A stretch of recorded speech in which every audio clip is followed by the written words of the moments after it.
semua, apa kabar? Zona masih hijau, masih aman, mudah-mudahan tetap hijau ya.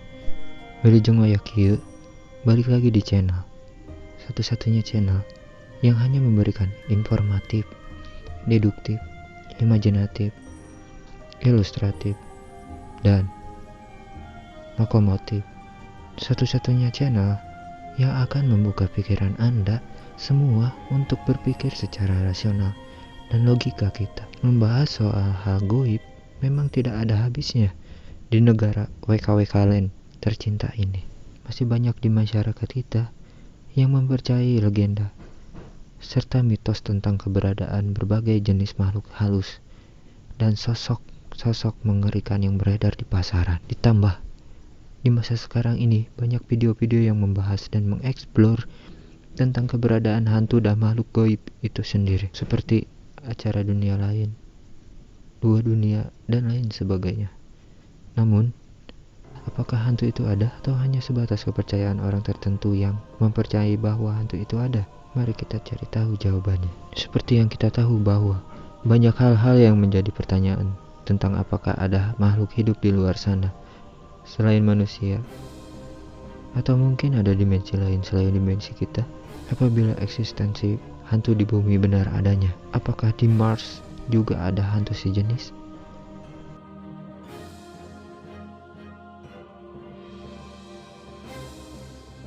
Atau apakah di luar angkasa ada hantu sejenis pula yang sedang bergentayangan?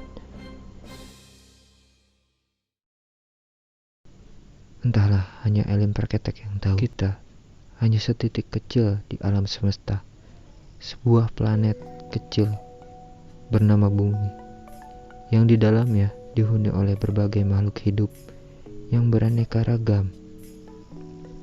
Manusia, tumbuhan, binatang, pohon toge, lumut hijau, hap-hap Madagaskar, tongo, kutu, tomcat, babi, semut, serigala, lucinta luna, dan lain-lain.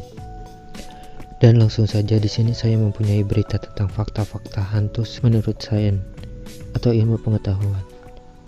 Ini beritanya dari kompas.com.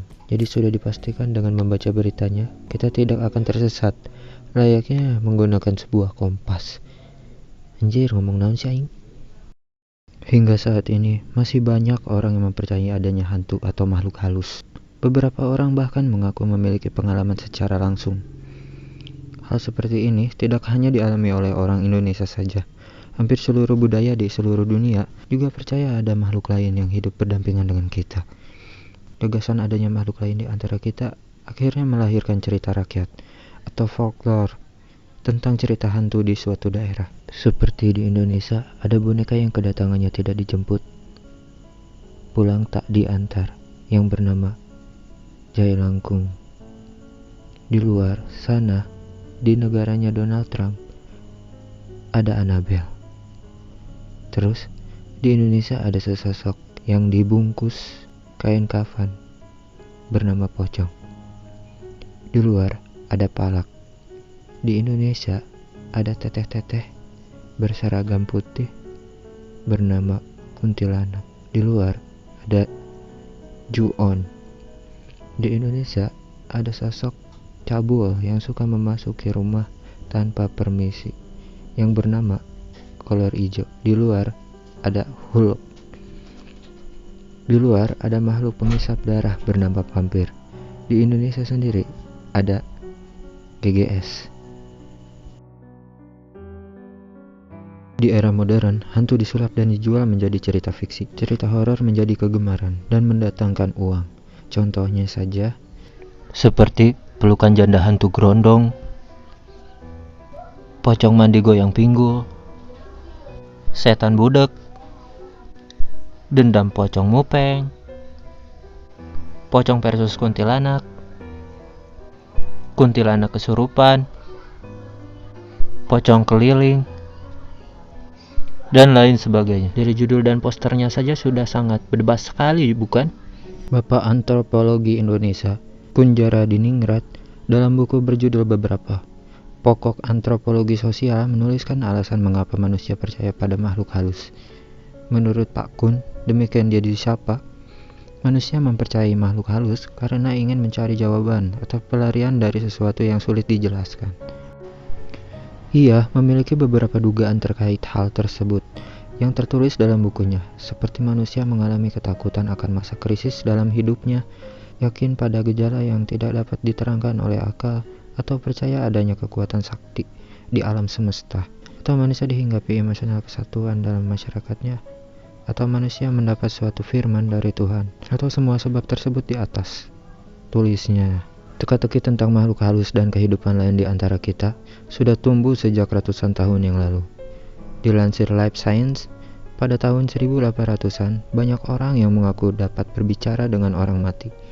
Dan sampai ada sebuah klub dari universitas bergengsi, Universitas Cambridge dan Oxford University, yang pada tahun 1880-an dibentuk untuk mencari bukti keberadaan hantu tersebut. Itu kok anak-anak kuliah ngapain ngurusin hantu? Jurusan apa sih dia? Pada nyariin hantu gitu. Aneh banget. Jauh-jauh kuliah ke Amerika buat nyari hantu ngapain? Anjir. Gak ada faedahnya sekali. Jurusan apa sih anak-anak itu? Sampai nyari-nyari hantu gitu. Mungkin jurusan tata boga atau nyaho teuing lah pusing. Melakukan penelitian soal hantu masih menjadi kesulitan secara ilmiah, terlebih karena banyak fenomena aneh yang diduga ulah hantu, seperti pintu tertutup sendiri, kunci hilang, dompet tiba-tiba kosong, suatu ruangan yang mendadak suhunya dingin, mantan minta balikan, hingga penglihatan orang mati. Saat sosiolog Dennis dan Michael Waskul mewawancarai penulis buku Ghostly Encounter: The Haunting of Everyday Life yang terbit tahun 2016, mereka menemukan bahwa banyak orang yang terlibat di dalamnya tidak yakin mereka benar-benar bertemu hantu atau melihat wujud yang menyerupai gambaran konvensional tentang hantu. Sebaliknya, para responden mengaku mereka mengalami sesuatu yang luar biasa, misterius, sulit dijelaskan, dan menakutkan. Jadi banyak orang yang mengaku memiliki pengalaman dengan hantu tidak selalu melihat apapun yang kebanyakan orang anggap sebagai hantu. Jadi sebagian orang saja guys, mereka bahkan memiliki pengalaman yang sama sekali berbeda dan sulit dijelaskan. Kata si Waskul, itu anjing. Itu siapa sih, berisik banget. Gandeng Iko. Bagian tersulit dalam penelitian hantu adalah tidak adanya patokan atau definisi yang disepakati bersama tentang apa itu hantu. Ada yang percaya bahwa hantu adalah roh mati yang tersesat dalam perjalanan ke alam lain, dan ada juga yang mengklaim bahwa hantu adalah entitas telepati yang memproyeksikan dari pikiran kita. Atau bisa disebut juga sebagai halusinasi. Halusinasi sendiri adalah gangguan persepsi yang menyebabkan seseorang melihat, mendengar, atau mencium sesuatu yang sebenarnya tidak ada. Semisal, saat tiba-tiba ada bau melati ngageleber, setelah dicari sumbernya, ternyata Pak Haji Arni yang lewat. Terus, saat tiba-tiba melihat bayangan putih melintas-lintas, ternyata cuman Cileuh Garing.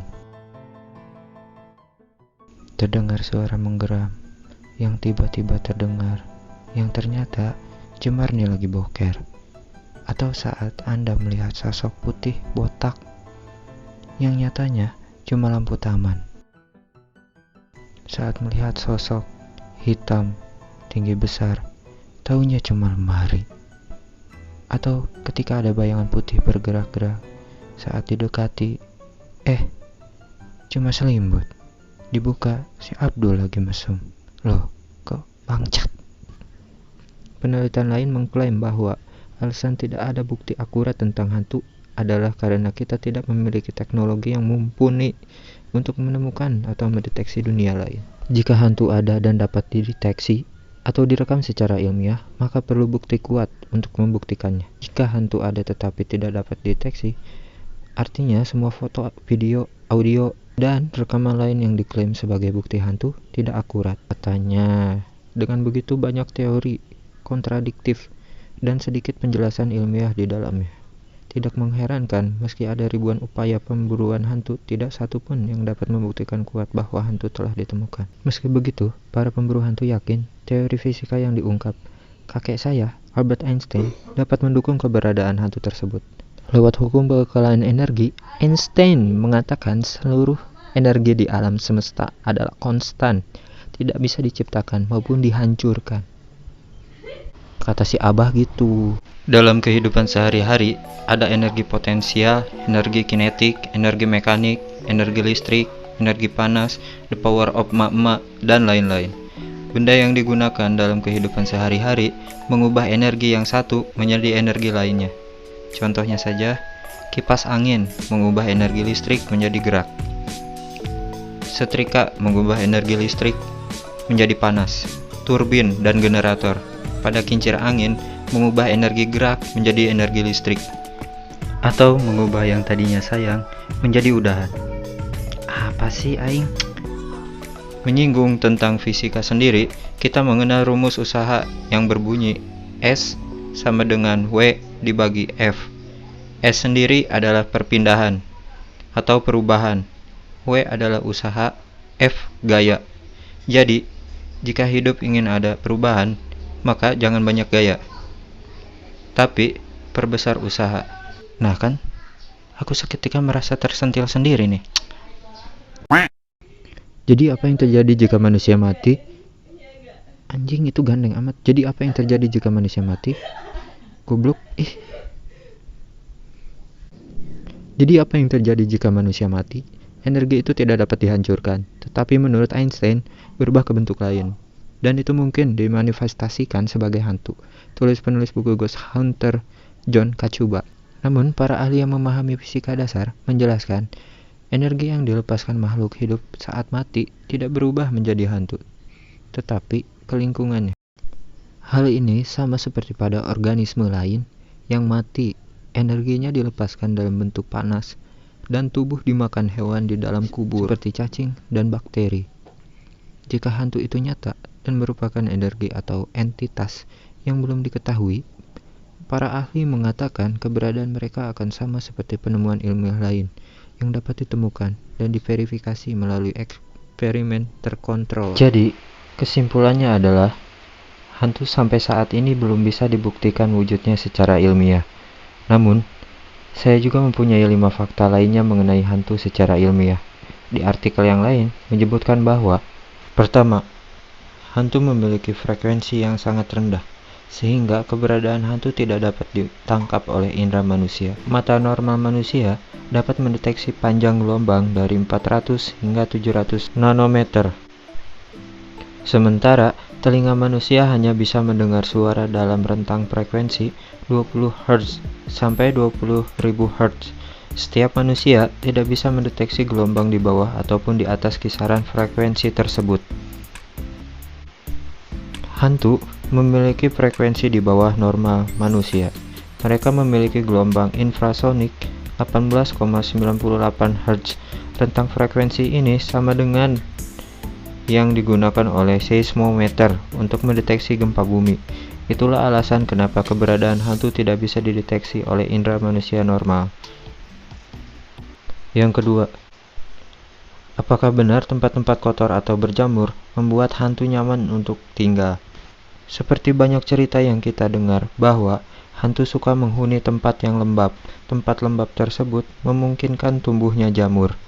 Rumah-rumah berhantu identik dengan kondisinya yang kotor dan penuh jamur. Para ilmuwan telah berupaya menggambar hubungan yang kuat antara keberadaan jamur dengan penampakan hantu tersebut. Tetapi sejauh ini buktinya sebagian besar nihil. Nah, buat para manusia barbar lagi ngekos atau di rumah yang malas bersih-bersih, siap-siap aja didatangi hantu. Contoh saya rajin bersih-bersih rumah tetangga. Bahkan saking udah terlalu bersihnya, gua jarang mandi. Fakta yang ketiga, terlalu banyak menghirup karbon monoksida dapat menyebabkan delusi seorang melihat hantu. Menghirup karbon monoksida yang terlalu banyak dapat menuntun kita untuk melihat, mendengar, dan merasakan hal yang tidak benar-benar ada di sana. Gas yang nggak berwarna ini secara berlahan dapat meracuni kinerja otak hingga mampu membuat kita mengalami delusi. Karbon monoksida dapat menyebabkan halusinasi, pendengaran, perasaan tertekan di dada, dan perasaan takut yang nggak dapat dijelaskan. Ada sebuah kisah hantu yang sering dari tahun 1920-an tentang keluarga H yang pindah ke sebuah rumah baru. Mereka sering mendengar langkah kaki, melihat penampakan, dan merasakan kehadiran paranormal berbahaya. Ternyata, menurut penyelidikan, hal tersebut merupakan efek keracunan karbon monoksida dari tungku yang rusak. Yang keempat, kekuatan sugesti dapat mempengaruhi kepercayaan kita terhadap keberadaan hantu. Studi menunjukkan bahwa manusia cenderung percaya pada pengalaman paranormal jika orang lain juga mendukung keyakinannya. Saat kita mencoba keyakinan diri kita sendiri bahwa apa yang dilihat atau didengar bukanlah hal nyata, maka harus ada orang lain juga mendukung pikiran tersebut. Jadi, kepercayaan kita pada hantu bisa dipengaruhi oleh kekuatan sugesti. Sugesti adalah proses psikologis yang dimana seseorang membimbing pikiran, perasaan, perilaku diri sendiri atau orang lain. Salah satu contoh sugesti itu sendiri seperti hipnotis. Hipnotis adalah cabang ilmu psikologi yang mempelajari pengaruh sugesti terhadap pikiran manusia. Hipnotis disebut hipnosis atau hypnotism yang berasal dari kata hipnos, nama dewa tidur dalam mitologi Yunani kuno. Ketika melakukan hipnotis, seseorang dengan sengaja mempengaruhi orang lain agar masuk dalam kondisi yang mirip tidur. Hanya saja, mereka sebenarnya enggak benar-benar tidur. Subjek yang dihipnotis sebenarnya bangun dengan konsentrasi yang terpusat pada sugesti yang diberikan. Di saat yang sama, tingkat kewaspadaan diri subjek juga berkurang. Itulah kenapa orang yang dihipnotis mau mendengarkan kata-kata orang yang menghipnotisnya. Nyatanya, banyak manfaat positif yang bisa didapatkan dengan melakukan hipnoterapi. Hipnoterapi sendiri banyak digunakan untuk mengatasi masalah mental seperti obsesif, kompulsif, rasa malu, krisis percaya diri, dan sebagainya. Bahkan, hipnoterapi juga digunakan sebagai metode untuk membantu proses medis seperti persalinan. Yang terakhir, 5. Seseorang yang merasa ketakutan lebih mudah percaya keberadaan hantu. Ahli saraf berpendapat bahwa otak kita melepaskan dopamin, zat kimia yang berhubungan dengan kesenangan ketika kita takut. Banyaknya dopamin dan reseptor yang dimiliki dapat mempengaruhi apakah kita tipe orang gampang ditakuti atau seorang pemberani. Nah, ketika merasa takut, kepercayaan kita pada sosok hantu menjadi lebih besar. Saat mendengar suara langkah kaki atau tertawa, secara otomatis kita akan menghubungkannya dengan penampakan hantu. Padahal tersebut bisa saja berasal dari halusinasi kita. Itulah fakta-fakta ilmiah tentang hantu. Jika berbicara tentang hal-hal non-logis seperti hantu, seperti penampakan tak kasat mata, sains berada dalam sisi yang netral. Bagi dunia sains, sesuatu dianggap mutlak ada jika terdapat bukti empirisnya. Ada kalanya bukti tersebut hanya sebatas hipotesis atau dugaan ilmiah kuat. Namun, pembuktian empiris merupakan jalan satu-satunya untuk menentukan apakah hantu itu benar-benar ada atau tidak. Hantu itu abstrak, seperti halnya cinta, yang pada dasarnya tidak bisa dilihat, tapi bisa dirasakan. Di zaman sekarang, hantu sepertinya sudah tidak ada harga dirinya lagi. Lihat saja video-video di YouTube. Ada yang dilempar petasan, dipukul batako, dipukul helm, dan lain-lain. Emang ada-ada aja kelakuan warga 62 ini. Emang hantu itu menakutkan. Tapi, orang yang mencuri duit rakyat lebih menakutkan. Hantu digede-gedekeun. Hari masjid kosong, nanaonan. Kalau kata Sunda mah gitu. Selepas dari percaya atau tidak percaya hantu itu ada atau tidak, saya kembalikan kepada Anda. Jangan lupa like, comment, share, dan subscribe video ini. Terima kasih.